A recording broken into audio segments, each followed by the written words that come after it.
Israel வானத்துல ஒரு அதிசயம் நடந்துச்சு. ஆனா அந்த அதிசயம் உலகத்தையே அச்சத்துல ஆழ்த்தி இருக்கு. ஏப்ரல் 15, 2026 இஸ்ரேலோட நெட்டிவோட் நகர்ல திடீர்னு லட்சக்கணக்கான தேனீக்கள் வானத்தை மறைக்கிற அளவுக்கு மொத்தமா பறந்து வந்துச்சு. இது வெறும் பூச்சிகளோட இடமாற்றம் இல்ல. இஸ்ரேலோட நவீன போர் ஆயுதங்கள், ராணுவ வாகனங்கள், ஏன் அதிநவீன போர் விமானங்களை கூட இந்த தேனீக்கள் விட்டு வைக்கல, அப்படியே முற்றுகையிட்டுச்சு. ஒரு சொட்டு ரத்தம் கூட சிந்தாம இஸ்ரேல் ராணுவத்தையே அப்படியே நிலை குலைய வச்ச இந்த தேனீக்கள் படையெடுப்பு பைபிள்ல சொல்லப்பட்ட பயங்கரமான கடைசி காலத்தின் அடையாளமா?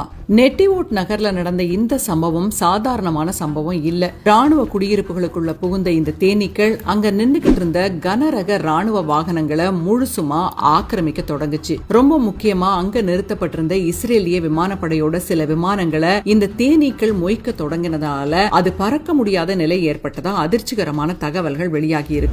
துப்பாக்கிகள், ஏவுகணைகளால தற்காத்து கொள்ள முடியாத ஒரு விசித்திரமான தாக்குதலை இஸ்ரேல் ராணுவம் முதல் முறையா எதிர்கொண்ட இந்த நிகழ்வு உலகம் முழுசுமே பெரிய செய்தியாகி இருக்கு. இன்னொரு பக்கம் பைபிளோட இத தொடர்பு படுத்தி நிறைய பேர் விவாதிக்க தொடங்கிட்டாங்க.